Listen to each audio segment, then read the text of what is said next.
Hello दोस्तों, आप सभी को गुलाब जामुन जैसी मीठी मीठी नमस्कार। और इसी के साथ आप लोगों का स्वागत है आईपीओ के लव ट्रायंगल शो में। एक और आईपीओ जिसके बारे में आज हम पूरी डिटेल में डिस्कस करने वाले हैं। कंपनी का पूरा कच्चा चिट्ठा खोलने वाले हैं कि कंपनी काम क्या करती है, उसके पॉजिटिव्स क्या रहेंगे, उसके नेगेटिव्स क्या रहेंगे, उसी के साथ साथ कंपनी के फाइनेंशियल्स कैसे हैं, और फिर कंपनी का टाइम टेबल क्या रहने वाला है, और इसी के साथ साथ कंपनी किस ऑब्जेक्टिव के साथ अपना आईपीओ लेके आ रही है, और उन ऑब्जेक्टिव्स को पूरा करने के लिए किस वैल्यूएशन पर ये आईपीओ आ रहा है। और एट लास्ट में इसमें मेरा पर्सनल ओपिनियन क्या रहने वाला है, सिंपल एंड क्लियर वर्ड्स में आप लोगों के साथ डिस्कस करने वाला हूं, सिर्फ एजुकेशन और लर्निंग पर्सपेक्टिव के लिए।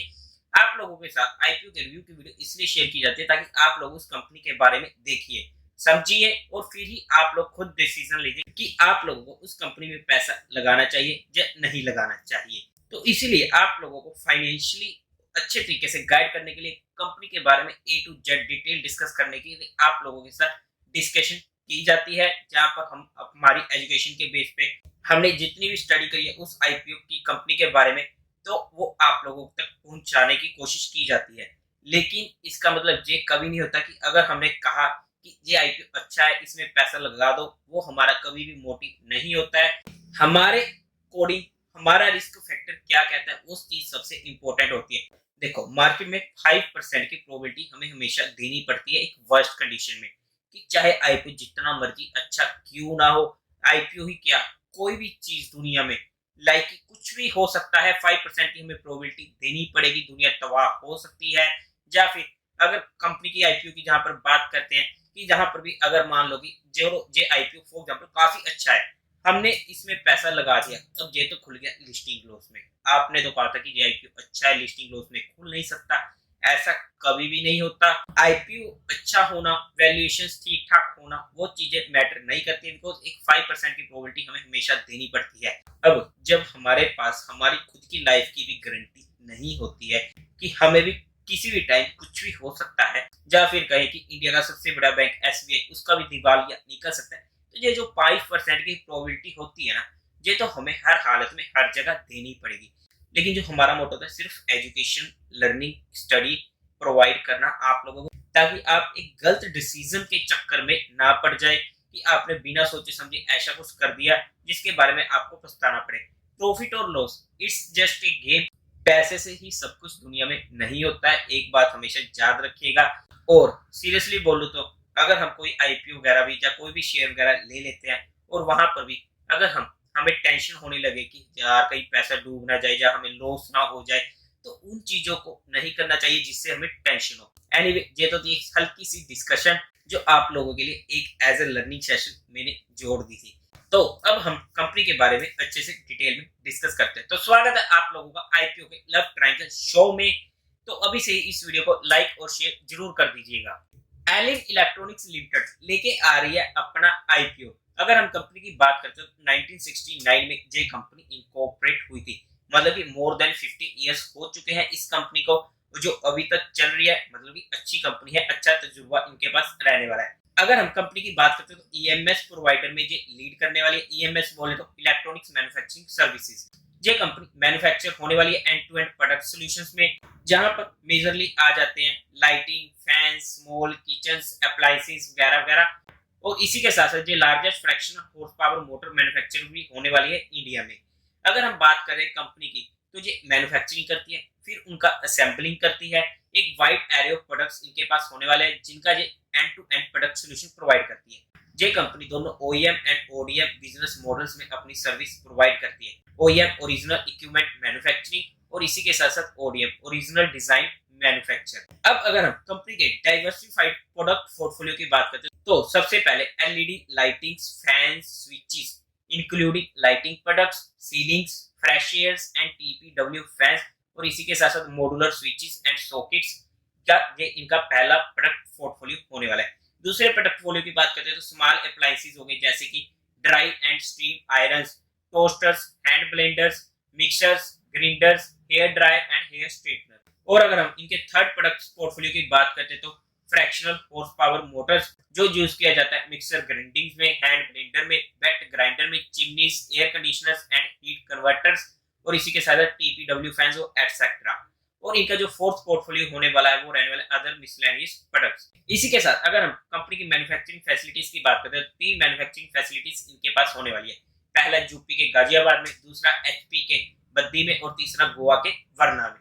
इसी के साथ साथ इनके पास एक आरडी सेंटर भी होने वाला है जो होने वाला है यूपी के गाजियाबाद में, जहां पर जो फोकस करती है रिसर्च एंड डेवलपमेंट्स को ऑल एस्पेक्ट्स ऑफ ओईएम और ओडीएम मॉडल्स, जहां पर इनके पास इंक्लूड किया जाता है कंसेप्ट स्केचिंग, डिजाइन, रिफाइनमेंट और इसी के साथ साथ generating optional feature and testing. और कंपनी के ना बहुत बड़े बड़े मेजर कस्टमर्स की अगर मैं कुछ के नाम लूं जिनके आप लोगों ने जनरली नाम सुने होंगे, एलजी, पैनासोनिक और उसी के साथ साथ मिंडा। ये सिर्फ मैंने 2-3 के नाम लिए हैं, लेकिन इनके पास 300 से ज्यादा कस्टमर्स होने वाले हैं जो इनके पास एक काफी अच्छी रेंज हो जाती है। इसी के साथ साथ अब अगर हम कंपनी के फाइनेंशियल्स की बात करते हैं तो सबसे पहले टोटल असेट 31 मार्च 19 में थे 397 करोड़ के, 31 मार्च 2020 में थे 387 करोड़ के, 31 मार्च 2021 में 508 करोड़ के, 31 मार्च 2022 में 532 करोड़ के। एक अच्छी ग्रोइंग रेट हमें जहां पर देखने को मिल रही है। अगर हम 2023 के पहले 6 मंथ के अकॉर्डिंग देखते हैं तो 30 सितंबर 2022 में 590 करोड़ के जहां पर हमें टोटल असेट देखने को मिले हैं। टोटल रेवेन्यू की बात करते हैं तो 31 मार्च 19 में थे 829 करोड़ के, 31 मार्च 2020 में थे 786 करोड़ के, 31 मार्च 2021 में 864 करोड़, 31 मार्च 2022 में 1095 करोड़ के। इसी के साथ 30 सितंबर 2022 में 604 करोड़ के, जहां पर भी हमें एक अच्छी ग्रोथ रेट देखने को मिल रही है। अगर हम प्रॉफिट आफ्टर टैक्स की बात करते हैं तो 31 मार्च 19 में 29 करोड़ का प्रॉफिट, 31 मार्च 2020 में 27 करोड़ का प्रॉफिट, हल्का सा जहां पे हमें डी ग्रोथ देखने को मिला है। 31 मार्च 2021 में 34.86 करोड़ के प्रॉफिट, इसी के साथ 31 मार्च 2022 में 39 करोड़ के प्रॉफिट। अगर हम लेटेस्ट की बात करते हैं 30 सितंबर 2022 में तो 20 करोड़ के प्रॉफिट अभी तक हमें देखने को मिले। एक अच्छी ग्रोइंग रेट हमें जहां पर भी देखने को मिल रही है। अगर हम टोटल बोरिंग्स की बात करते हैं तो 31 मार्च 19 में थे 86 करोड़ की, जो बढ़ते बढ़ते 31 मार्च 2022 तक हो चुकी थी 102 करोड़ की, और इसी के साथ 30 सितंबर 2022 में 102 करोड़ की ही हमें जहां पर टोटल बोरिंग देखने को मिली है। अगर हम ओवरऑल टोटल फाइनेंशियल्स की बात करते हैं, जबरदस्त हमें जहां पर फाइनेंशियल देखने को मिल रहे हैं। कोई भी दिक्कत की बात ऐसी हमें नहीं देखने को मिली है फाइनेंशियल में जहां पर हमारे मन में कोई भी शंका पैदा हो सके, तो ऐसा कुछ भी नहीं है। फाइनेंशियल्स काफी अच्छे हमें देखने को मिल रहे हैं। इसी के साथ अगर हम कंपनी के टाइम टेबल की बात करते हैं तो 20 दिसंबर को जीआईपी ओपन होने वाला है, 22 दिसंबर को क्लोज हो जाएगा, 27 दिसंबर को अलॉटमेंट का लिंक हमें पता लग जाएगा कि हमें आईपीओ अलॉट हुआ है या नहीं हुआ। 28 दिसंबर को जहां पर रिफंड मिलने शुरू हो जाएंगे, 29 दिसंबर को आपके अकाउंट में शेयर्स क्रेडिट हो जाएंगे इफ अलॉटेड, और 30 दिसंबर को आईपीओ की होने वाली टेंटेटिव लिस्टिंग डेट। अगर हम आईपीओ के लॉट साइज की बात करते हैं तो रिटेल कैटेगरी में एक लॉट से ज्यादा अप्लाई करने का कोई फायदा नहीं है, बिकॉज ये आईपीओ इजीली ओवर सब्सक्राइब होने वाला है। 60 शेयर्स का एक लॉट रहने वाला है जिसकी अमाउंट हमें पड़ने वाली है 14,820 रुपीज की। अगर हम एचएनआई में बात करते हैं तो स्मॉल एचएनआई में 14 लॉट्स के लिए हमें मिनिमम अप्लाई करना पड़ेगा, जहां पर शेयर्स की क्वांटिटी हो जाएगी 840 और अमाउंट हो जाएगी 2,07,480 रुपीज की। अगर हम बिग एचएनआई में बात करते हैं तो मिनिमम लॉट 68 होने वाले हैं, 4,080 शेयर्स की क्वांटिटी जहां पर अवेलेबल होगी और अमाउंट होगी 10,07,760 रुपीज की। इसी के साथ आईपीओ के प्रमोटर होल्डिंग की बात करते हैं तो प्री इशू होने वाला है 53.98% का, पोस्ट इशू रह जाएगा 32.93% का। ये एक हमारे पास नेगेटिव पॉइंट आ जाता है कंपनी के बारे में, जहां पर इनकी मेजॉरिटी निकल जाती है कंपनी के हाथ से आईपीओ के लिस्ट होने के बाद। इसी के बाद अगर हम कंपनी की कुछ और डिटेल्स की बात करते हैं तो 5 रुपीज पर शेयर का फेस वैल्यू रहने वाला है। प्राइस बैंड की बात करते हैं तो 234 से 247 रुपीज का रहने वाला है। हमें तो अप्लाई करना है कट ऑफ प्राइस मतलब कि 247 रुपीज। 60 शेयर्स का एक लॉट रहने वाला है। इशू साइज की बात करते हैं तो 475 करोड़ का रहेगा, जहां पर फ्रेश इशू होगा 175 करोड़ का और 300 करोड़ का होने वाला है ओएफएस। बीएसई एनएसई दोनों पे ये लिस्ट होने वाला है। कोटा की बात करते हैं तो 50% of the qualified institutes, HNI की बात करें तो 15% का, और इसी के साथ साथ रिटेलर्स के लिए 35% का ये रहने वाला है।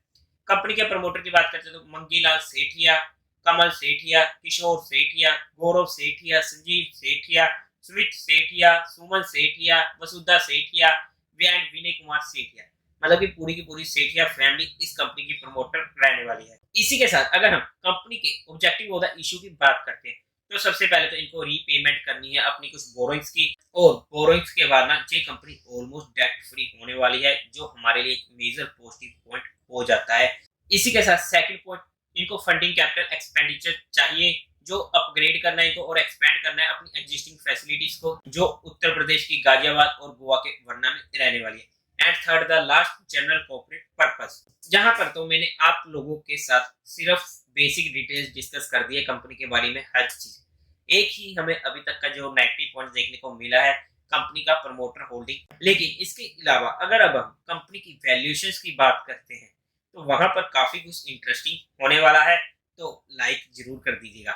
अगर हम 2022 के अकॉर्डिंग कंपनी की वैल्यूएशन निकालने की कोशिश करते हैं तो ईपीएस निकल के आते हैं 9.20 की, रिटर्न ऑन नेटवर्थ निकल के आते हैं 12.92% की, और पीई रेशियो निकल के आते हैं 26.85। और इसी के साथ अगर हम एवरेज निकालने की कोशिश करते हैं पिछले 3 सालों की, तो ईपीएस निकल के आते हैं 8.41 की, रिटर्न ऑन नेटवर्थ निकल के आते हैं 12.90% की, और इसी के साथ साथ पीई रेशियो निकल के आते हैं 29.37 की। और इसी के साथ साथ अगर हम लेटेस्ट डाटा के अकॉर्डिंग बात करते हैं, मतलब कि 2023 फाइनेंशियल ईयर के पहले 6 मंथ्स की, तो ईपीएस निकल के आती है 4.85 की, रिटर्न ऑन नेटवर्थ आ रही है 6.46% की, और पी रेशियो निकल के आती है 50.93 की। पी रेशियो से ना जहां पर हमारे पास कंपनी ने काफी अच्छा स्कोप छोड़ दिया है, मतलब कि जहां पर कंपनी ने इतना महंगा अपना आईपीओ नहीं लाया है, जिसकी वजह से हमारे जहां पर इंटरेस्ट पैदा हो जाते हैं। लेकिन अगर अब हम पीयर कंपैरिजन में बात करते हैं तो सबसे पहले डिक्सन टेक्नोलॉजी, जिसकी ईपीएस निकल के आती है 32 की, रिटर्न ऑन नेटवर्थ होती है 19.08% की, और पी निकल के आती है 140 की। पी के बेस पे काफी हैवी लग रहा है। एम्बर एंटरप्राइजेस, जिसकी ईपीएस निकल के आती है 32.41 की, रिटर्न ऑन नेटवर्थ निकल के आती है 6.28% की, और इसी के साथ पी रेशियो निकल के आती है 62.82 की। लेकिन इन दोनों कंपनीज के पीई रेशियो के बेस पे जो आईपीओ आ रहा है काफी सस्ता आ रहा है। लेकिन इसके अलावा भी कुछ कंपनी जो नए आईपीओ जहां पर आए थे हमारे पास, वो भी ऑलरेडी स्टॉक मार्केट में आ चुकी है, जिसमें से अगर मैं कुछ के नाम लूं, सिरमा एचजीएस टेक्नोलॉजीज, जो आप लोगों ने सुना होगा तो आप लोगों के मन में खुशी आ गई होगी, और उसी के साथ साथ केनस टेक्नोलॉजी। अगर हम सिरमा के पीई रेशियो की बात करते हैं तो 68 के करीब का जहां पर निकल के आता है, और केनस का निकल के आता है 103 का। मतलब कि ओवरऑल जहां पर पूरा का पूरा देखा जाए तो इस कंपनी का पीई रेशियो वैल्यूएशन वाइज काफी सस्ता हमें देखने को मिल रहा है। लेकिन जहां पर अगर हम एक और नेगेटिव पॉइंट ऐड करते हैं, वैसे तो देखो जनरली कंपनी को चलना है तो अपने दम पर चलना है, कंपनी का नाम कैसा है, कंपनी कैसे परफॉर्म करी है, उसकी गुडविल क्या है, उसके दम पर भी कंपनी का काफी अच्छा योगदान रहता है। और ये कंपनी पिछले 50 सालों से चल रही है, तो इसका मतलब कंपनी काफी अच्छी है। लेकिन इस सेक्टर में ना जो ये इलेक्ट्रॉनिक्स का सेक्टर होने वाला है, काफी ज्यादा कंपटीशन हमें देखने को मिलता है। But apart from all the things, अब इसमें मेरा क्या पर्सनल डिसीजन रहने वाला है, तो उससे पहले आप लोगों को चाहिए होता है एक डीमैट अकाउंट आईपीओ अप्लाई करने के लिए। तो आपको डिस्क्रिप्शन में इंडिया के best demat account opening link मिल जाएंगे, जीरोधा का भी है और अपस्टॉक्स का भी है, जहां से आप अपना डीमैट अकाउंट खुलवा सकते हो, अपनी फैमिली का खुलवा सकते हो, बिकॉज जितने ज्यादा डीमैट अकाउंट से आप अप्लाई करते हो, आप लोगों को उतनी ज्यादा पॉसिबिलिटीज हो जाती है, आईपीओ मिलने की प्रोबेबिलिटी वहां पर इंक्रीज हो जाती है। लाइक आपने अपनी फैमिलीज में मदर, फादर, सिस्टर, ब्रदर और आपके खुद के नाम से, तो वहां पर प्रोबेबिलिटी एक इंक्रीज हो जाती है। और उसी के साथ साथ अगर आप हमारे दिए गए लिंक से अपना डीमैट अकाउंट खुलवाते हो तो आप लोगों को एक प्राइवेट टेलीग्राम चैनल पे जोड़ा जाएगा, जहां पर आप लोगों को एडिशनल इंफॉर्मेशन दी जाती है सिर्फ एजुकेशन और लर्निंग पर्सपेक्टिव के लिए। और इसी के साथ साथ अब अगर मैं कंपनी में इसमें अपना फाइनल ओपिनियन की बात करूं, तो जहां पर ऑलमोस्ट सर्टेन है कि being and defensive investor retail category में तो मैं इसे अप्लाई करने ही वाला हूं। लेकिन फिर भी एक बार मैं इसमें फाइनल रिस्पॉन्स देखना चाहूंगा क्वालिफाइड और एचएनआई कैटेगरी का। लेकिन जो भी डिसीजन होगा आप लोगों के साथ डिस्कस कर दिया जाएगा हमारे डेली के शो में, मार्केट का पैच अप और ब्रेक में, या फिर टेलीग्राम चैनल पर आप लोगों को अपडेट दे दूंगा। टेलीग्राम चैनल का लिंक आपको डिस्क्रिप्शन में मिल जाएगा, या फिर आप direct market love affair search करके वहां से भी ज्वाइन कर सकते हो। बट ये आईपीओ काफी शानदार हमें लग रहा है, और अगर आईपीओ अच्छा है तो वहां पर तो मैं अप्लाई करने से पीछे नहीं हटने वाला हूं। लेकिन आप लोगों का क्या डिसीजन रहने वाला है वो भी मुझे कमेंट करके जरूर बता दीजिएगा। और इसी के साथ अगर मैं एचएनआई कैटेगरी में बात करूं, तो हो सकता है कि मैं इसे रिटेल कैटेगरी में अप्लाई करने की बजाय एचएनआई कैटेगरी में अप्लाई करूं। लेकिन वहां पर हल्की सी एक दिक्कत है जो इस टाइम मार्केट में चल रही है।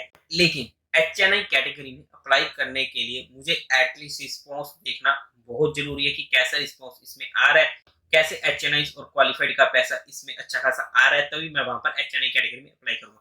अगर मैं आज के टाइम पे इसके जीएमपी की बात करता हूँ तो अप्रोक्स 15 से 20% का चल रहा है, जो काफी डिसेंट चल रहा है। और अगर हमें मार्केट में कोई भी दिक्कत देखने को नहीं मिलती है तो इस आईपीओ में हमें अच्छा पैसा बन सकता है। लेकिन ये मेरी पर्सनल एजुकेशन के बेस पर है, कोई भी इन्वेस्टमेंट की टिप नहीं रहने वाली है। जो मैंने आप लोगों के स्टार्टिंग के 2-3 मिनट में डिस्कस किया था उस चीज को देखना ना भूलें और उसी के बेस पे अपने रिस्क फैक्टर को देखते हुए अपना फैसला बनाएं। बट जो भी इसमें मेरा फाइनल डिसीजन रहेगा वो मैं आप लोगों के साथ डेफिनेटली शेयर कर दूंगा। तो चैनल को सब्सक्राइब करना ना भूलें। तो देवी और सज्जनों, उम्मीद है आप लोगों को ये वीडियो अच्छी लगी होगी, तो इस वीडियो को लाइक करें, शेयर करें और चैनल को सब्सक्राइब करें। Thank you very much.